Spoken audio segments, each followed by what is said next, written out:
Bienvenidos a todos los participantes, los saludamos desde el Ministerio de Salud, desde la Dirección de Infosalud, Dirección General de Telesalud, Referencias y Urgencias. El día de hoy tenemos nuestra telecapacitación programada con el tema ventilación no invasiva, a cargo del doctor Mauro Antonio Tipte Herrera de la Unidad de Cuidados Críticos del Niño y el Adolescente del Hospital Nacional Docente Madre Niño San Bartolomé del Ministerio de Salud. Le pedimos a todos los participantes que si tienen alguna duda y o consulta la puedan realizar mediante el chat. Al final de la presentación vamos a absolver cada una de sus interrogantes.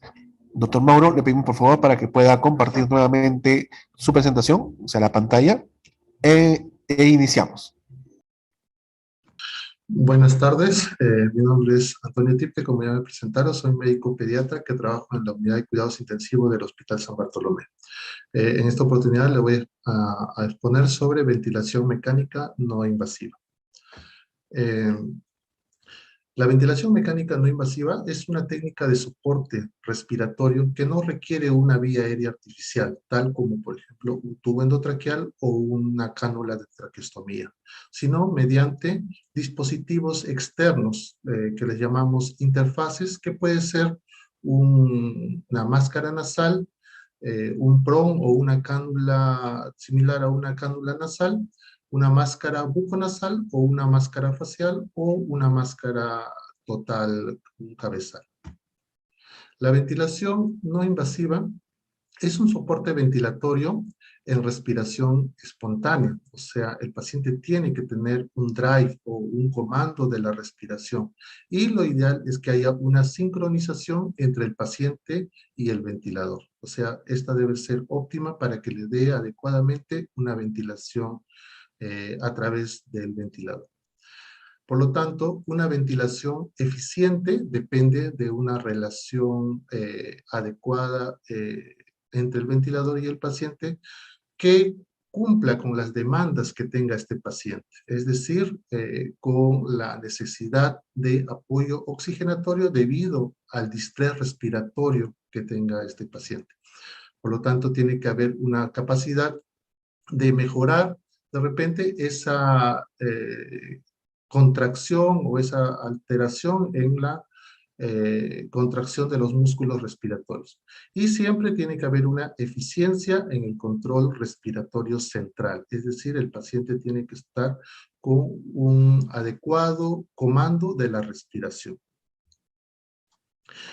Es así que tenemos diferentes escenarios de donde nosotros vamos a asistir a los pacientes pediátricos. Desde, de repente llega un paciente con síntomas y signos respiratorios altos y respiración rápida, ¿no? Y la mamá lo lleva a emergencia y lo evaluamos al paciente y tiene respiración rápida. Entonces, lo primero que hacemos de repente es colocarle una cánula binasal y con eso mejora la frecuencia respiratoria, mejora la saturación y decimos que el apoyo que se le ha dado es suficiente. Pero de repente llega otro paciente con mayor distrés respiratorio, igual empieza con síntomas respiratorios, con aumento de la frecuencia respiratoria y ya encontramos de repente tirajes intercostales, aleteo nasal, ¿no? Y la respiración rápida. Entonces, este paciente probablemente no vaya a ir tan bien con el apoyo solamente oxigenatorio. Entonces, ya requiere mayor apoyo de repente ventilatorio, tipo un dispositivo no invasivo como un PRON nasal de repente. Y en el tercer escenario ya encontramos un paciente con mayor distrés respiratorio o al contrario, de repente un paciente ya hipoactivo con trastorno del sensorio, donde tiene un pobre esfuerzo respiratorio, está cianótico, entonces este paciente ya no se va a beneficiar con la ventilación mecánica no invasiva, porque como dijimos anteriormente, ya no va a tener un drive, no va a tener un comando de la respiración. Entonces este paciente lo tendremos que intubar. Entonces, como vemos los diferentes escenarios que se presentan, la ventilación no invasiva es un modo de ventilación en pacientes que tienen distrés respiratorio leve a moderado. Para eso es necesario conocer cómo es la ventilación normal, o sea, de manera fisiológica, sin apoyo ventilatorio. Normalmente durante la inspiración nosotros hacemos una presión inspiratoria para que ingrese el aire y es de tipo negativo, como vemos en esta gráfica, ¿no? Hay una deflexión. Y eso debido a que la presión, por diferencial de presiones, la presión intrapleural, que es negativa, se hace más negativa y eso se transmite a los alveolos. Y eso hace justamente que ingrese el aire desde el exterior hacia los alveolos. Y por lo tanto tenga un volumen tidal adecuado y un esfuerzo respiratorio, por lo tanto, adecuado. Mientras que la expiración es pasiva, ¿no? Es la eliminación justamente de ese aire o de ese volumen tidal y de tal manera que va dibujando este gráfico, ¿no? De inspiración a expiración. Pero cuando nosotros administramos una ventilación ya de tipo no invasiva, vamos a manejar aquí presiones. Presión positiva, ¿no? Donde ya sea a través del ventilador, en la mayoría de los casos, vamos a dar ya sea un rango de presión o un tipo de presión, o en algunos casos vamos a dar hasta 2 niveles de presión, ¿no? Una presión mínima y una presión máxima. Pero en ambos casos es una presión positiva, en el cual el paciente le va a ayudar a ingresar todo ese volumen de aire o de gas hacia los alveolos. Es así que tenemos en una respiración o una ventilación con CPAP, donde es el apoyo mínimo que le podemos dar al paciente. Algunos no lo consideran incluso como un apoyo ventilatorio, pero nosotros lo vamos a tomar aquí como apoyo porque le da cierto grado de presión, cierto grado de flujo que le va a ayudar al paciente. Entonces, como vemos aquí en la ventilación espontánea, es lo que ya le expliqué, donde no hay ningún tipo de apoyo que se le da al paciente, hay una inspiración, una expiración sobre una línea de base cero, que es la presión atmosférica, pero cuando nosotros le damos una presión, en este caso de CPAP, que es una presión positiva continua durante la inspiración y la expiración, o sea, durante todo el ciclo respiratorio, ya le va a dar una presión por encima de la presión atmosférica, como vemos en el segundo gráfico, ¿no? Ya sea el CPAP en 4, en 5 o en 8, como está en el gráfico, va a generar igual un esfuerzo inspiratorio negativo y un esfuerzo o la eliminación de manera pasiva expiratoria, pero sobre la línea de base, o sea, sobre una presión de base que le estoy dando al paciente. Entonces, en eso le estamos ayudando al darle CPAP. Pero podemos darle de repente mayor asistencia ventilatoria, no solamente a través del CPAP, sino ya, o sea, no solamente a través de una sola presión, sino a través de 2 niveles de presión. Entonces, como vemos en este gráfico, aquí en el primero vemos una respiración espontánea, ¿no? Es lo que hacemos sin apoyo ventilatorio. Inspiración, expiración, lo que le expliqué. Cuando le pusimos en CPAP, le damos una presión de base, ¿no? Que es similar en términos prácticos al PEP. Entonces, acá le estamos dando 10 de CPAP o 10 de PEP, sobre el cual yo o el paciente va a respirar, ¿no? Va a ser una inspiración y una expiración, pero le estamos dando un apoyo, ¿ya? Pero ¿qué pasa si eso de repente no es suficiente? Entonces ya pasamos a darle 2 tipos de presiones o 2 niveles de presiones, ¿no? Que es ya un apoyo, en este caso, un modo ventilatorio que se llama BiPAP, ¿no? BIP o binivel, ¿no? O bilevel, que son 2 niveles de presiones. Uno máximo, que podría ser también la presión soporte o la presión pico, ya en modos ventilatorios convencionales, y una presión mínima, que es el PEP, o para el caso del BiPAP, que es el EPAP. Entonces, una presión máxima, que es el IPAP, y una presión mínima, que es el EPAP. Entonces, le estamos dando 2 presiones, presión máxima, presión mínima, para mejorar justamente ese distrés respiratorio. Entonces, como vemos, podemos asistirle de diferentes maneras, dándole diferentes grados de apoyo.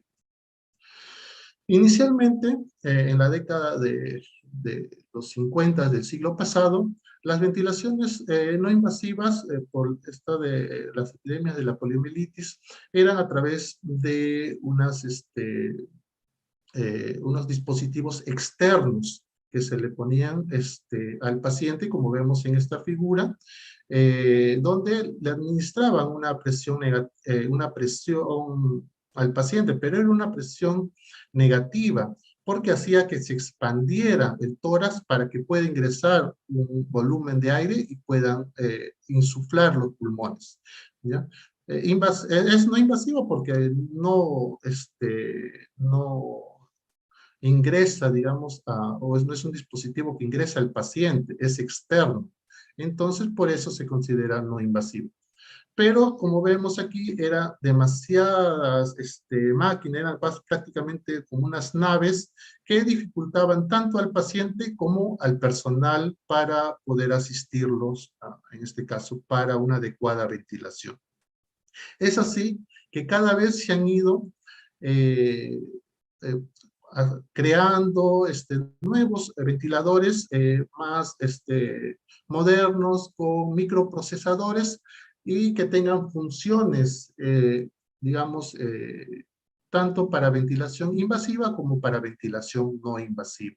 Y es así que tenemos los ventiladores más modernos con diferentes marcas que tienen justamente esta función. En general, pueden administrarle desde un modo de CPAP, un modo de B-Level o BiPAP, o un modo convencional, que es cualquiera de los modos que puedan administrarle de manera invasiva, es decir, el modo AC, el modo PEP, compresión de soporte, lo puedo administrar a través de estos ventiladores de manera no invasiva. ¿Cuáles son los objetivos de la ventilación mecánica no invasiva? Es disminuir el trabajo respiratorio, es decir, asistiendo a estos músculos para disminuir justamente este trabajo. Por lo tanto, voy a disminuir la frecuencia respiratoria, estabilizar la caja torácica y disminuir las retracciones, y con todo esto busco disminuir el consumo de oxígeno. Cuando el paciente entra normalmente el paciente de manera fisiológica consume el 8 al 10% del gasto cardíaco, pero en pacientes con distrés moderado severo, el consumo puede llegar a ser hasta el 40% del gasto cardíaco. Imagínense, en un paciente chocado definitivamente no sería lo ideal. Entonces hay que asistirle al paciente. Entonces, ese es el motivo por el cual nosotros también podemos indicarle una ventilación invasiva. También permite, otro de los objetivos es restablecer los volúmenes pulmonares, aumentar el volumen minuto. Como sabemos, el volumen minuto depende de la frecuencia respiratoria y del volumen tidal, ¿no? Entonces, como la frecuencia respiratoria tiende a disminuir al mejorar el paciente, y para mejorar el volumen minuto, ¿qué tengo que hacer? Aumentar el volumen tidal. Entonces, eso es lo que hace la ventilación no invasiva. Mejora el volumen tidal con las presiones que yo le estoy administrando al paciente. Y permite una adecuada eliminación del CO2. También permite normalizar la capacidad residual funcional. Como sabemos, la capacidad residual funcional es el volumen que queda después de una respiración o una expiración normal. Entonces, al haber volumen, eso va a prevenir las atelectasias, va a redistribuir el flujo pulmonar hacia las zonas de mejor ventilación, permite también mejorar el gradiente alveolo arterial y por lo tanto la oxigenación. Por otro lado, también permite estabilizar la vía aérea superior. Pacientes con laringitis, con CRUP, incluso con broncoespasmo, es importante, de repente, dependiendo obviamente del estado del paciente, del grado de severidad, poder administrarle una ventilación no invasiva, porque va a evitar el colapso de las vías aéreas, obviamente asociado al manejo médico que se pueda hacer. Y permite también disminuir el número y el periodo de apneas en los pacientes que se puedan presentar, sobre todo en los pacientes prematuros que no tienen un adecuado control de esto. Es importante conocer las ventajas de la ventilación no invasiva. sobre todo evita la necesidad de una intubación endotraqueal, es decir, de una ventilación invasiva. Como sabemos, produce una serie de complicaciones cuando nosotros intubamos al paciente. Obviamente, dependiendo del grado, ¿no? Si el paciente está con un distrés severo, no voy a pretender ponerle ventilación invasiva para evitar daño. Voy a producirle más daño de repente al dejarlo en ventilación no invasiva porque el paciente se va a agotar y puede llegar al paro. Entonces, tengo que seleccionar adecuadamente mi paciente. Pero si no lo amerita, entonces tengo que dejarlo en ventilación invasiva, porque me va, como les digo, a reducir algunas complicaciones asociadas inicialmente a la intubación. Hemos visto pacientes que han hecho lesiones laringeas, lesiones supraglóticas, enfisemas, ¿no? Fugas de aire por lesiones a nivel de las vías aéreas superiores, ¿no? Pueden producir también barotrauma, volutrauma, teletrauma, infecciones asociadas a intubación, mayor requerimiento de pseudorelajación y alteraciones musculares por esto, un mayor deterioro hemodinámico, ¿no? En fin, todas las complicaciones que pueda producir. Y de tal manera que la ventilación también, obviamente, va a disminuir la mortalidad porque puede evitar que progrese el estado del paciente hacia un estado más crítico. Va a disminuir la estancia hospitalaria en la UCI, va a facilitar y implementar, o sea, facilita su uso, ya que es fácil, digamos, de armar y de retirar también, ¿no? Y va a disminuir los costos en términos generales. ¿Cuáles son las indicaciones de la ventilación mecánica no invasiva? Primero, definitivamente a la cabeza, los criterios clínicos, que el paciente tenga distrés respiratorio. Como les dije, de leve a moderado. El paciente tiene taquipnia, tirajes, desbalance tóraco-abdominal, está presentando desaturación, pero que todavía controla la respiración, o sea, tiene un drive respiratorio, que no hay trastorno de conciencia, entonces sería un candidato adecuado para una ventilación no invasiva. Criterios gasométricos también podemos encontrar, o sea, asociados a estos criterios clínicos, de repente ya está comenzando a retener CO2 con una presión parcial mayor de 50%, un pH menos de 30, 7.3, un PAFI, que es la relación entre la presión parcial de oxígeno y entre el FiO2 menor de 200, ¿no? Lo normal es que sea mayor de 380, o un SAFI, en caso de que no se pueda tomar la presión, el gas arterial, y puedo hacer la relación entre la saturación de oxígeno y el FiO2 menor de 270. También son criterios, digamos, gasométricos para indicación de ventilación de emisión.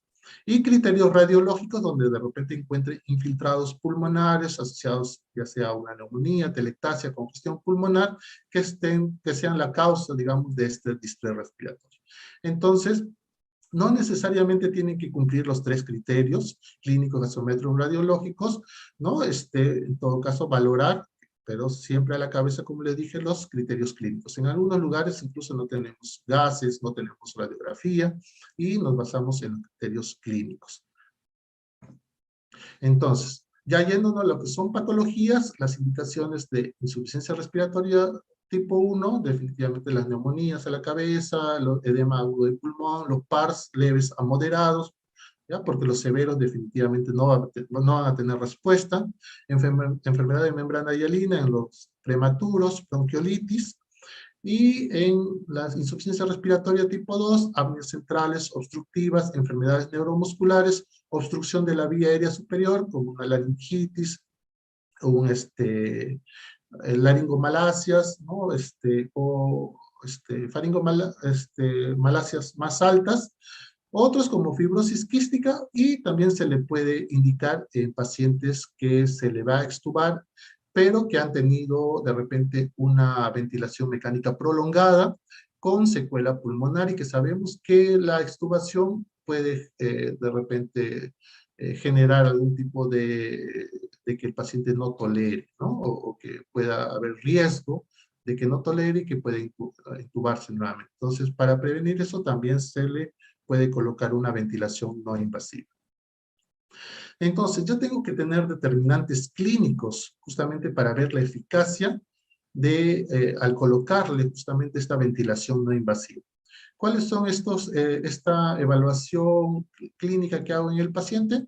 Primero, que haya disminución en el trabajo respiratorio, al haberlo colocado, ¿no? Es decir, que disminuya la frecuencia respiratoria, que disminuya las retracciones costales, que haya mejoría en el intercambio gaseoso. Y eso se traduce en el aumento de la saturación de oxígeno, en el menor ya disminución de los requerimientos de oxígeno, que haya mejoría en el estado ácido-base, que se va a traducir en el aumento del pH, aumento de la presión parcial de oxígeno, disminución de la presión parcial de CO2, y que normalice la capacidad residual funcional, es decir, que el paciente aumente el volumen pulmonar, disminuye el atrapamiento y disminuye las atelectasis. Y clínicamente esto se puede evaluar observando en el paciente que tenga mejor amplificación, mejor expansión torácica, ¿ya? Entonces, obviamente es un conjunto de evaluación clínica, funciones vitales y gasométricos, si es que está a la mano. Pero lo primero que va a mejorar el paciente es la frecuencia respiratoria y la frecuencia cardíaca. Entonces, ¿por qué es útil la ventilación mecánica no invasiva? En pediatría se comenzó a usar la ventilación no invasiva desde fines del siglo pasado, ¿no? Donde obviamente todo es a través de estudios, o primero observacionales de tipo retrospectivo, donde el éxito de la ventilación no invasiva fue hasta de un 77% cuando se instaló en una fase temprana. Y el fracaso en estos pacientes estuvo asociado a una puntuación de PRINCE 2 y PELOT altos. Estas puntuaciones son puntuaciones de severidad, asociado a compromiso principalmente multiorgánicos. Asimismo, la ventilación no invasiva fue eficaz en pacientes hipoxémicos, siendo el PARS, en este caso con un PAFI menos de 150, que se asoció a fallo. Es decir, paciente con PARS severo, menos de 100 sobre todo, lo más probable es que fracasen, ¿no? Ellos ya se les tiene que incubar. En otro estudio retrospectivo donde se evaluó también fallos respiratorios, se encontró que el 60% de estos pacientes era menor de 6 meses, donde se encontró una elevación también de la presión parcial de oxígeno. Ya en el 2006 ya se hicieron estudios ya prospectivos donde se comenzaron a usar en enfermedades neuromusculares y encontraron que en estos pacientes la ventilación no invasiva se asoció a una disminución de la presión parcial de oxígeno, aunque el fracaso todavía fue en un 20%. Y en el 2008 ya hubo estudios más controlados, aleatorizados incluso, donde se evaluó el beneficio de la ventilación no invasiva en pacientes con asma, bronquiolitis y neumonía. Y se comparó con el fracaso y para evitar justamente la intubación endotraqueal. Y en ello se vio que el 28% de los pacientes que se les puso ventilación no invasiva fracasaron, mientras el 60% de los pacientes que no se los colocó ventilación no invasiva fracasaron, ¿no? Y requirieron ventilación mecánica invasiva. Entonces, con todo esto, los factores predictivos de fallo de ventilación no invasiva se determinaron en lactantes menores de 6 meses. Esto no quiere decir que no se les debe colocar a ellos, pero hay que observarlos o hay que monitorizarlos, ¿no? Adecuadamente y ver si es que son candidatos a requerir la ventilación invasiva. Los altos puntajes de PRINCE y PIN, la falta de disminución de la frecuencia respiratoria dentro de la primera hora de ventilación invasiva también se asoció a fallos de la ventilación invasiva, aumento de los requerimientos de FiO2 en la primera hora y relación de SAFI menos de 193 o PAFI menos de 150 en la primera hora de ventilación invasiva. Con esto quiere decir que hay que monitorizar adecuadamente al paciente durante la primera hora de ventilación no invasiva para decidir si el paciente va a continuar en ventilación no invasiva o va a fracasar. Entonces, hay interfaces, como les dije, la ventilación no invasiva se administra a través de unos dispositivos que se le denomina interfaz, ¿no? los cuales están en íntimo contacto con el paciente, ¿no? Y que se le colocan al final de los corrugados. Como vamos a ver también más adelante, hay corrugados únicos, que son ventiladores exclusivos de ventilación no invasiva, pero hay corrugados también dobles, que tienen una asa inspiratoria y una asa expiratoria, como cuando se coloca un paciente intubado, pero al final de estos hay una interfase, ¿no? Como les dije, que puede ser la mascarilla, que puede ser el pronasal, y en el cual se va a dosar al paciente. Entonces, el éxito de la ventilación no invasiva depende en gran parte de la interfase. Se debe conseguir un equilibrio perfecto entre la tolerancia, la comodidad del paciente y la eficacia de la interfase. Esto asociado, obviamente, a un adecuado modo ventilatorio y a la experiencia de quien lo coloca. Existen diferentes tipos de interfase, como les nombré. Nunca puede ser un sistema cerrado, la interfase. Hay puertos de exhalación. En el caso de que sea una sola asa, esos son ventiladores específicos para ventilación no invasiva, entonces en la interfase hay como una válvula que permite justamente que escape el CO2, que se abre cuando el paciente expira. Y en el caso de los ventiladores convencionales tienen doble asa, ¿no? Una asa inspiratoria y una asa expiratoria. Las características de esta interfase tienen que ser transparentes, obviamente, para ver si el paciente está cianótico, para ver si tiene secreciones que necesita aspirar, de repente el paciente ha vomitado, entonces tiene que ser de manera transparente. Tiene que ser de poco peso, poco espacio muerto, tiene que ser fácilmente adaptable y tolerable para el paciente, y sellado, o sea, no debe haber fuga, pero tampoco tengo que darle o ponerle mucha presión. Estos son ejemplos de las interfaces. Acá tenemos tipo pronasal o cánulas nasales, ¿no? Podemos tener también una mascarilla nasal. Acá tenemos también un ejemplo para niños más grandes, una mascarilla nasal o una mascarilla nasobucal, donde va a, de manera, va a, digamos, circunscribir la nariz y la boca del paciente. Acá vemos en niños más grandes una interfase a través de una máscara nasal y una máscara nasobucal. Estos son ejemplos de ventiladores específicos para ventilación no invasiva, que pueden ser portátiles, en este caso domiciliarios incluso, o pueden ser también ventiladores, digamos, más grandes, en el cual vamos a tener aquí las interfaces, el corrugado y los fijadores o el arnés.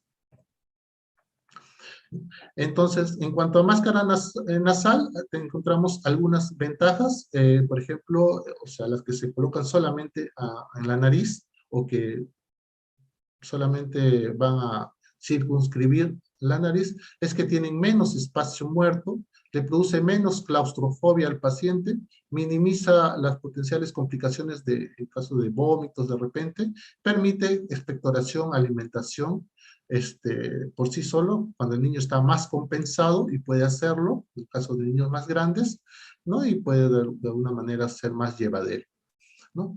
Mientras, en la máscara facial también hay ventajas, en la máscara ya sea nasobucal o facial, sobre todo cuando el paciente de repente respira por la boca, porque está muy disneico, entonces yo tengo que sellar tanto la nariz como la boca para poder administrar el flujo del gas, ¿no? Y obviamente va a bypassear las resistencias nasales, en el caso de que el paciente estuviese con aumento de esta resistencia. Pero también existen desventajas, ¿no? En el caso de la máscara nasal, ¿no? Puede de repente haber grandes fugas si el paciente es un respirador bucal. De repente el paciente respira por la boca y eso también puede hacer que fugue demasiado, incluso puede darle una mala ventilación. Puede haber resistencias también de los conductos nasales. En el caso de la máscara facial también puede haber unas desventajas como, por ejemplo, limita la posibilidad de hablar, expectorar, consumir alimentos. Hay mayor riesgo de aspiración en caso de vómitos y mayor espacio muerto. Hablando ya de los modos de asistencia respiratoria, uno de ellos, como le dije, el más básico es el CPAP, que genera un nivel de presión positiva de manera continua, como les dije, a nivel de la vía aérea, de manera con un flujo continuo, ¿no? Pero siempre el paciente teniendo una respiración espontánea. Su utilidad está casi limitada a prematuros, lactantes con bronquiolitis, niños con síndrome de apnea obstructiva, edema pulmonar cardiogénico. Esto va a evitar la formación de atelectasias, incrementa la capacidad residual funcional, lo cual mantiene abiertos los alvéolos, mejorando el intercambio gaseoso. Disminuye el trabajo respiratorio al proporcionar soporte a la musculatura respiratoria. Aquí vamos a manejar dos parámetros, ¿no? El CPAP y el FiO2, es decir, la presión que yo voy regulando, titulando, y la fracción inspirada de oxígeno. Como vemos aquí, un gráfico que ya les había mostrado, yo puedo regular CPAP 4, CPAP 5, CPAP 8. Entonces, de acuerdo a ello, voy a asistirle con un solo nivel de presión continua al paciente.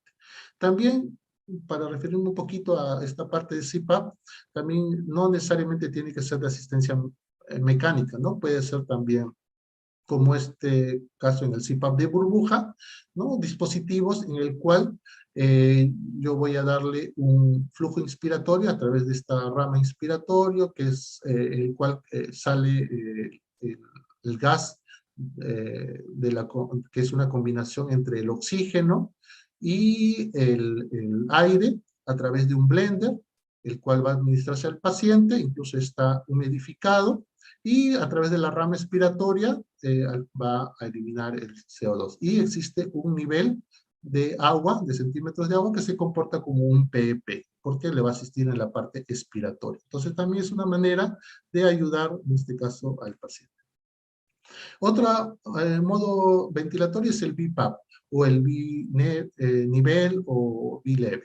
¿Ya? Establece aquí dos grados ya o dos niveles de presión. Un IPAP, que es una presión inspiratoria, como su nombre lo dice, en la inspiración, y una presión en la expiración.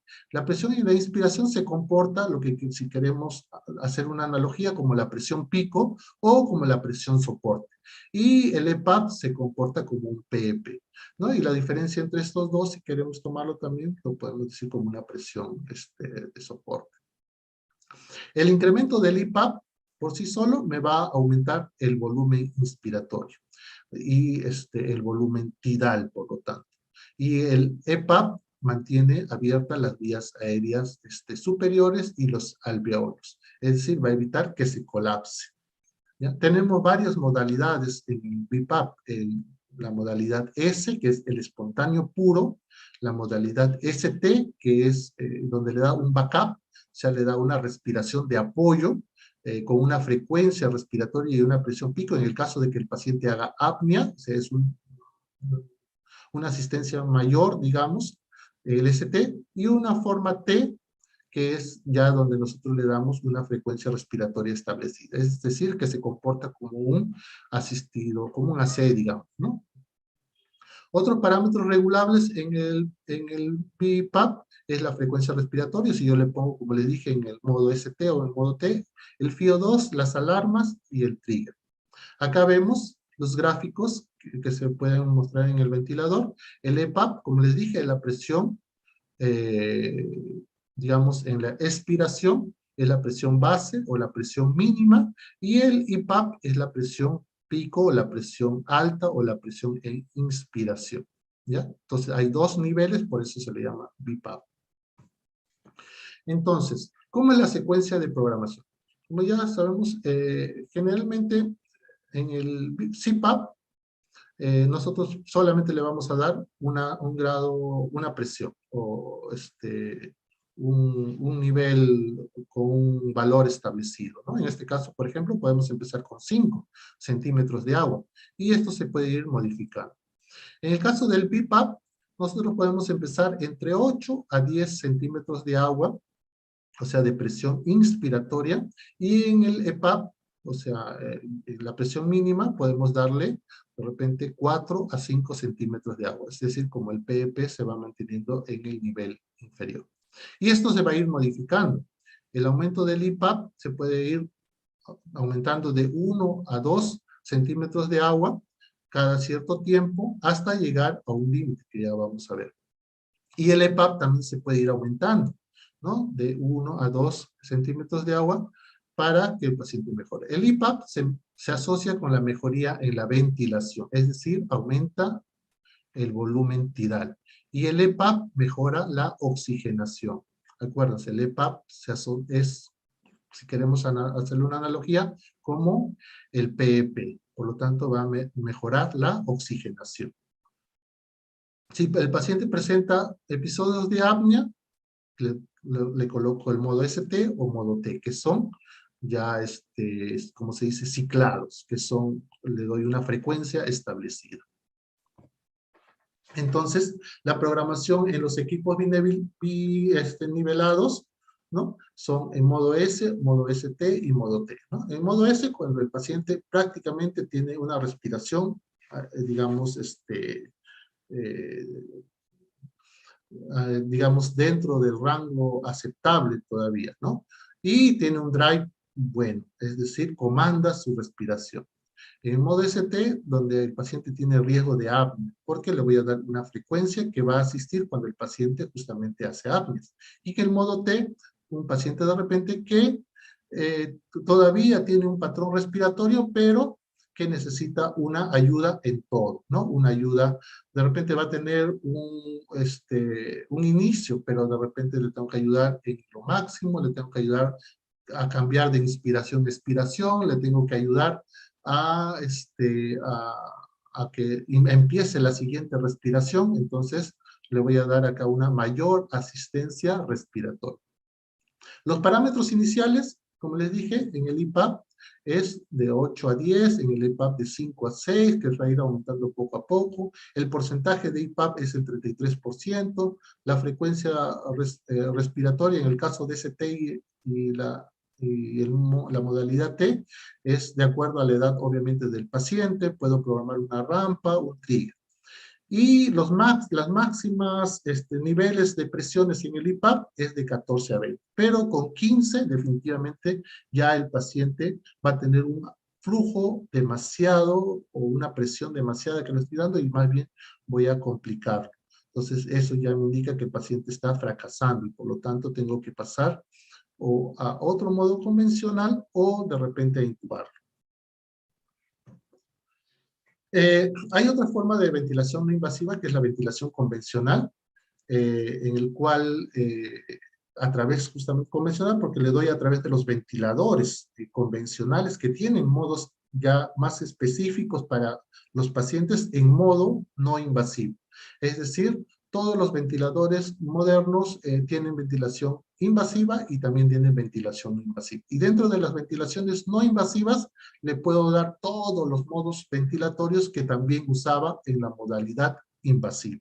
Es decir, asistido controlado, compresión de soporte e incluso como CPAP. Entonces, también son controlados por presión estos ventiladores o pueden ser controlados por volumen. Es decir, pueden ser de presión o pueden ser volumétricos. Y acá vemos las modalidades, ¿verdad? AC, donde nosotros vamos a darle una presión pico, vamos a darle frecuencia respiratoria, vamos a darle tiempo inspiratoria, PEP, FiO2, o sea, vamos a darle todos los parámetros ventilatorios. Generalmente en pacientes que están más delicados, pacientes que ya están teniendo cierto grado de trastorno, probablemente de conciencia, donde yo necesito darle todos estos parámetros. El otro modo puede ser la compresión de soporte, donde solamente le voy a dar una presión de soporte, que es la presión máxima, un PEP, que es la presión mínima, un flujo, un trigger, que es el inicio de la respiración, y una rampa inspiratoria, ¿no? Como vemos, esto generalmente pacientes que de repente no tienen todavía de repente mayor compromiso y comandan su respiración. Y en el modo controlado tenemos el modo AC, donde voy a fijar el volumen tidal, que debe ser de 6 a 8 cc por kilo, la frecuencia respiratoria, el PEP, el tiempo inspiratorio y el FiO2. Acá tenemos algunas imágenes, por ejemplo, de algunos ventiladores convencionales que tienen esta modalidad de ventilación no invasiva. ¿No? En mi servicio tenemos varios ventiladores y es importante conocer, que ustedes conozcan todos los ventiladores, las marcas y el funcionamiento, obviamente, en las diferentes modalidades, tanto invasivos como no invasivos, para poder usarlos adecuadamente, ¿no? Tenemos nosotros Macke, tenemos Drager, ¿no? Tenemos Nikon Koden, o sea, tenemos en realidad como 5 marcas de ventiladores, ¿ya? Y lo bueno es que todos dan ventilación invasiva. Por nombrar aquí, por ejemplo, el Macke, obviamente tengo que programar para paciente pediátrico, tengo que hacer toda la programación de control preliminar, el control del circuito, las fugas, todo, poner para qué grupo etario del paciente y la modalidad de ventilación invasiva, ¿no? Y acá me va a salir todas las modalidades no invasivas. Presión controlada, o sea, asistido controlado, en el caso de que el paciente necesita mayor asistencia ventilatoria, una ventilación no invasiva con presión de soporte y finalmente un CPAP nasal, ¿no? Acá vemos todos los parámetros de una ventilación no invasiva con presión controlada. Le doy una presión control o presión máxima, frecuencia, PEP, FIO. Acá le doy presión de soporte nada más, o sea, una presión de soporte sobre el PEP y un FIO2, pero también un backup en el caso de que el paciente haga apnea. Y en el modo CPAP, solamente le doy CPAP, que es una presión nada más, y el FIO2. ¿Sí? Entonces, ¿cómo hago la programación en estos equipos convencionales? Igual, ¿no? También tengo que, en caso de usar una presión de soporte, generalmente empiezo con 4 o 5 centímetros de agua por encima del PEP, ¿no? Si el PEP empiezo con 5, empezaré el soporte de repente en 10, ¿no? Y esto puede ir aumentando de 1 a 2 centímetros, igual, ¿no? Igual de preferencia llegar hasta 15, porque después le voy a dar mucho flujo, mucha presión, y al final va a producir de repente más desacople en el paciente y más riesgo de que fracase. Igual el PEP también, de 4, puede empezar con 5 y puede ir aumentando. Generalmente entre 8 a 10, ¿no? Después definitivamente es, más aún si el paciente está desacoplado, puede traer complicaciones. En el caso de que tenga presión pico, igual, empiezo con 10 centímetros de agua y puede ir aumentando. Y lo importante es que el volumen tidal se mantenga entre 5 y 10, lo ideal entre 6 y 8, ¿no? Y eso tengo que verificar justamente en el ventilador, digamos, en los detalles que me va mostrando el ventilador para llegar a ese objetivo. Si no llego a ese objetivo, tengo que buscar el porqué. De repente está fugando. La frecuencia respiratoria de acuerdo a la edad, el backup también, como les dije, el trigger, que puede ser por presión o por flujo, el FIO2 regulable, lo ideal es que sea menor de 60, puede empezar con 100, pero luego lo bajo en el transcurso de las horas a menos de 60. Y las alarmas. Entonces, ¿cuáles son los pasos a seguir al instalar una ventilación no invasiva? Paso número 1. Primero, establecer la indicación. ¿Qué indicación tiene para colocar ventilación no invasiva? O sea, no es necesario de repente que haya un distrés severo, ¿no? De repente con un distrés, como dije, leve a moderado para poder indicar una ventilación invasiva para evitar justamente que progrese. La aplicación debe ser fácil, rápida y asimismo puede retirarse fácilmente. Entonces, establecer la indicación.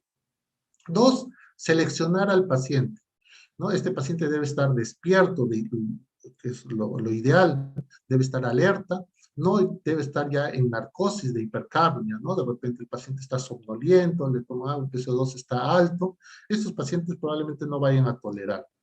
¿Ya? Que tenga un adecuado estado hemodinámico, que no exista posibilidad inminente de parada respiratoria, pues como vimos en el tercer caso en el gráfico inicial. Entonces el paciente ya probablemente ponerlo a la ventilación no invasiva es sacrificarlo. Que no exista deformidad facial que altere de repente la interfase. El tercer paso es la elección de la interfase o la mascarilla ideal para el paciente, ¿no? Debe ajustarse perfectamente a la cara o a la, caso que sea nasal, a las fosas nasales del paciente, ¿no? O a la carita o a la nariz y a la boca del paciente. No debe producir lesiones en la nariz o en la cara y tiene que tener un adecuado arnés. Posicionar adecuadamente el paciente, siempre debe estar en posición semisentada o en 45 grados. Ventilación obviamente va a ser mucho más efectiva en esta posición y hay menos riesgo de aspiración. Mantener siempre permeables las vías aéreas, sobre todo si es nasal, si es paciente pequeño. Quinto paso, seleccionar la modalidad ventilatoria. ¿Qué le voy a dar? CPAP, BiPAP, presión asistida controlada o presión de soporte, ¿no? Esto de acuerdo a la evaluación que yo hago en el paciente, de acuerdo al grado de severidad que pueda tener, ¿no? Y por último, lo más importante, después de haber colocado al paciente en CPAP, es monitorizar al paciente. Ya todo lo que incluye la saturación de oxígeno y el resto de las funciones vitales. Como les dije, lo primero que va a mejorar es la frecuencia respiratoria y la frecuencia cardíaca. Si tengo gasometría, la gasometría. El SAFI, si es que no puedo tomarle un gas arterial. Un examen clínico minucioso, donde tiene que haber disminución de la frecuencia respiratoria y del trabajo respiratorio. Ya la mejoría debe de ser en la primera hora o máximo en las 2 horas, pero tengo que evaluar básicamente en las primeras horas. Ya objetivar en el ventilador, que tenga un adecuado volumen tiral, que no haya fugas, que haya buena sincronización entre el paciente y el ventilador y monitorizar los efectos adversos. Esto es más o menos cómo es la forma que debo de administrar la ventilación invasiva en un paciente con insuficiencia respiratoria. La interfase puede ser nasobucal, puede ser nasal, dependiendo. Puede ser a través de respiradores específicos, como le dije, de una sola rama o ventilador convencional. Puedo empezar inicialmente hacerlo con CPAP, incluso cuando el paciente está con distrés moderado, solamente para que se adapte. De repente con un CPAP de 5, de 6, y luego a los 5 minutos, a los 10 minutos, ya uso otras modalidades con doble presión. Igual puedo usar acá modalidad BiPAP, ¿no? Con los parámetros que yo ya les había dicho, o una modalidad convencional con los parámetros que también ya yo les había indicado. Tengo que ver si hay eficacia de acuerdo a cómo vaya ascendiendo estos parámetros, y el objetivo es no pasar, como le dije, el IPAP entre 10 y 22. Promedio 15, el EPAP entre 5 y 8. ¿Qué hacer si hay asincronía entre el paciente y el ventilador? Primero, ver si la sensibilidad inspiratoria está adecuada, si el trigger es adecuado. De repente tiene mucho trigger, o si es dificultoso para el paciente ventilar, o de repente está muy bajo, y el paciente de repente, el flujo, el agua en los corrugados hace que autocicle. Ver el nivel de presión de soporte, de PP que le estoy dando, de repente le estoy dando muy poco, y el paciente está haciendo más esfuerzo, de repente lo contrario, le estoy dando demasiado. Evaluar las pérdidas a través de la interfaz, de repente está jugando, evaluar el valor de la rampa, o sea, del flujo respiratorio, y en todo caso, si no hay ninguna de estas alteraciones, si el paciente está irritable, una sedación mínima.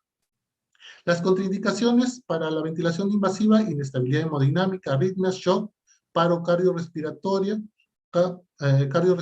puntuación de escala de Glasgow, menos de 10, hemorragia digestiva, cirugías, traumatismos, deformidades faciales, ausencia de los reflejos protectores de las vías aéreas, parálisis de las cuerdas vocales y un neumotórax. Atención. Los criterios de abandono, es decir, en el cual debo ya dejar la ventilación no invasiva porque ha fallado, es la inhabilidad para mejorar el intercambio gaseoso, que haya persistencia de la disnea o trastorno del sensorio, que haya inestabilidad hemodinámica, inhabilidad para tolerar la máscara, de repente no se produce un sello adecuado porque no hay una máscara ideal, adecuado para el paciente, o que haya producido ya complicaciones de repente como neumotoras, retención de secreciones. Y por último, el destete de la ventilación no invasiva. ¿Cuándo hago el destete? Esto debe ser gradual, obviamente cuando ya haya bajado, después de haber subido de repente los parámetros, comience yo a bajar los parámetros, pero siempre y cuando el paciente esté, digamos, sin distrés respiratorio y con el mínimo de oxígeno, ¿no? De repente yo ya comienzo a bajar la presión de soporte, comienzo a bajar el FiO2, a lo mínimo, de repente el soporte ya está en 5, el FiO2 está en 30, el paciente permanece estable, o sea, no hay distrés respiratorio, le puedo tomar una gasometría, la presión parcial está adecuado, el PCO2 está adecuado, entonces yo ya pienso en retirar la ventilación no invasiva. Y entonces, con cada descenso que yo haga en los parámetros, el paciente no tiene que deteriorarse. El paciente tiene que estar, digamos, sin distrés respiratorio. Incluso hay veces nosotros, ya cuando le toca de repente el baño al paciente, ¿no? Cuando las enfermeras le están bañando, obviamente le ponen cánula o le ponen venturi al lado del baño y ahí evaluamos, ¿no? De reojo. Y vemos, a ver, aparecen tirajes, el paciente se agita, aumenta la frecuencia, entonces no pasa nada de eso, decimos, que siga con su venturi o su cánula y el paciente ya salió de la ventilación no invasiva. Y por último, las complicaciones que se puedan presentar son relacionadas a la interfase, las intolerancias, justamente por esto, la dermatitis alrededor, por eso se le coloca el duodermo, donde se va a sellar la interfase. Puede haber conjuntivitis irritativa en el caso de que la máscara sea muy grande, hipercapnia, en el caso de que no se produzca la eliminación del CO2, puede estar relacionada a la presión, justamente la presión que yo le esté dando a través de la presión pico, la presión de soporte, que puede producir una mayor distensión abdominal, asincronías, incluso regurgitaciones, ¿ya? Y por último, bueno, las conclusiones, para terminar, son la ventilación mecánica no invasiva es una forma de asistencia ventilatoria en pacientes con distrés leve o moderado. Pacientes con distrés severo, de preferencia hay que intubar. Es importante conocer las ventajas, las indicaciones, las contraindicaciones para su uso.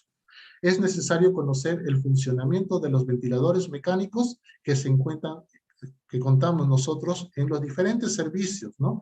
En el cual hay esto, ya sea en emergencia, trauma shock, la UCI, y saber, ¿no? Estar familiarizados con ellos. Y lo más importante es la monitorización clínica, que debe ser continua para ver cómo evoluciona este paciente, ¿no? Hacia la mejoría o de repente no mejora y por lo tanto tengo que intubar al paciente. Bueno, eso es todo. Gracias. Muy bien, muchísimas gracias, estimado doctor, por la presentación. Vamos a pasar a leer las preguntas que tenemos ahorita en el chat. Dame un minuto, por favor.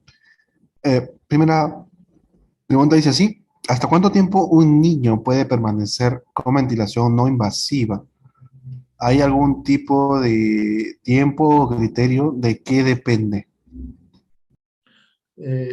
Depende básicamente del cuadro, de la patología que le está llevando, digamos, al distrés respiratorio. Hay patologías que son agudas y patologías que son crónicas, ¿no? O sea, enfermedades. Entonces, si es un paciente que tiene una patología aguda, ya sea una neumonía, una bronquiolitis, ¿no? Un broncoespasmo, entonces lo ideal es que sea un corto tiempo. No hay, digamos, eso se hace justamente de acuerdo a la evaluación, inicialmente en las primeras horas para ver si el paciente lo va, como les dije, está siendo efectivo esta ventilación, pero en cuanto a tiempo total, o sea, días, eh, no hay un tiempo así establecido, no hay factores, digamos, determinantes. Lo que sí, de repente, a las primeras 24, 48 horas, si el paciente está estable, ya hay que comenzar a disminuir dichos parámetros, ¿no? Y que no debe estar mucho tiempo. En el caso de las patologías crónicas, tipo de repente miopatías, fibrosis quística, o donde pacientes ya tienen una lesión pulmonar, incluso hay pacientes que tienen ventilación mecánica no invasiva domiciliaria, y ellos van a estar continuamente con estos dispositivos en casa, ¿no? Durante mucho tiempo, ¿no? Entonces, no hay así algo, pero lo ideal es sacarlo lo más pronto, pero evaluando justamente, eh, digamos, la clínica y las funciones, en este caso la saturación del paciente, con los parámetros mínimos que puedan tener. Ya, ok, muchísimas gracias, doctor. Muchísimas gracias por la respuesta. Siguiente pregunta dice así: ¿cuáles son los principales criterios de control laboratorial o constantes biológicas que se deben que debe controlarse en el paciente con ventilación no invasiva. Eh, lo ya, claro, primero la clínica, eso sí, o sea, es lo que está, lo que todos tenemos, ¿no? Lo que todos los médicos tenemos que saber, hasta en cualquier centro de salud, definitivamente, que hay veces incluso no hay, obviamente, estos aparatos de ventilación no invasiva, y a veces tenemos que recurrir a modos artesanales, ¿no? Que ya no deberían usarse, pero a veces por la necesidad, esta transferencia a un lugar de mayor complejidad, se le tiene que asistir. Pero lo ideal es la clínica. Y en un lugar donde se tiene de repente ya de los recursos para poder monitorizar este paciente, definitivamente a la cabeza está la gasometría.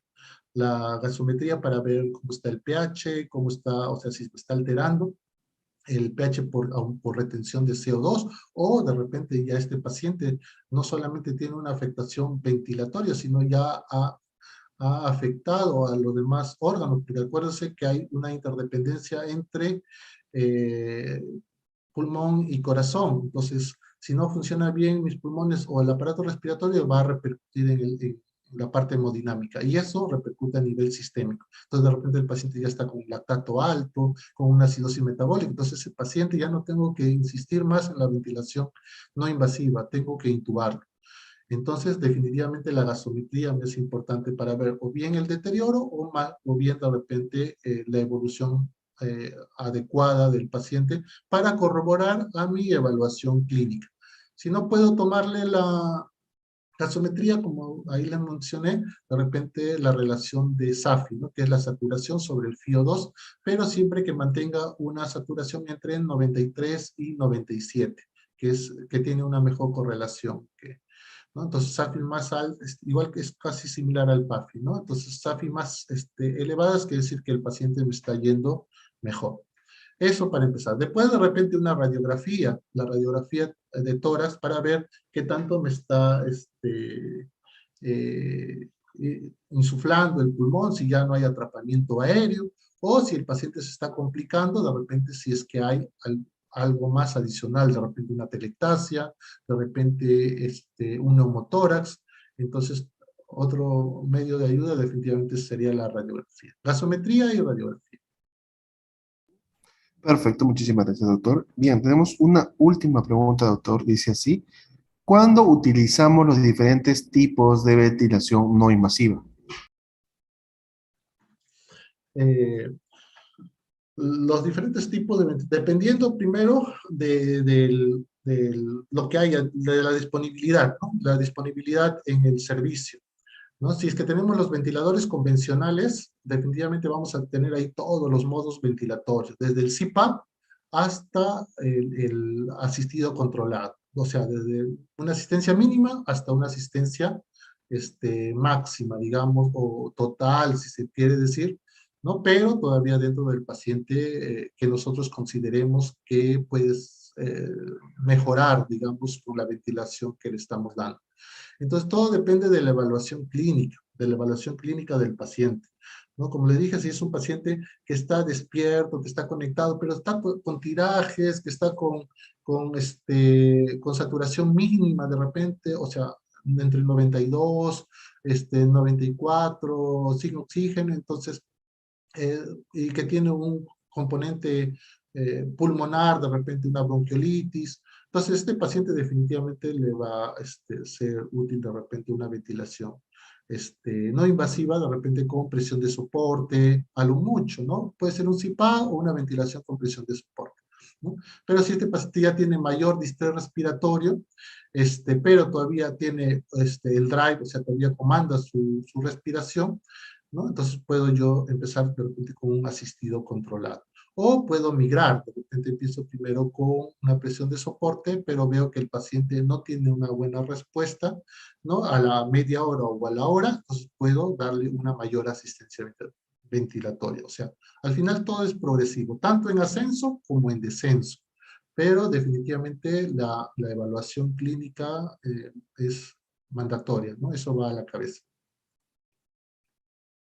Muy bien, perfecto. Muchísimas gracias por la ponencia que el día de hoy nos ha brindado, estimado doctor Antonio Tipe Herrera, médico pediatra de la unidad de cuidados intensivos del Hospital Nacional San Bartolomé.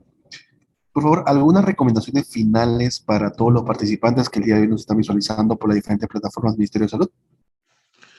Eh, bueno, como creo que son los mismos, creo que al final que las conclusiones, lo primero es, si es que nosotros trabajamos, primero, estar habituado con los pacientes, sobre todo nosotros, los pediatras y en general, ¿no? Los médicos, serumistas, los médicos, incluso de adultos, ¿no? Yo por eso justamente decidí ser pediatra, porque en mi serum no me fue bien y tuve bastante impotencia con muchos pacientes críticos delicados, pediátricos. Entonces, está en uno, ¿no? Está en uno, querer saber más, capacitarse de repente, y en el caso de que ya seamos, pediatras,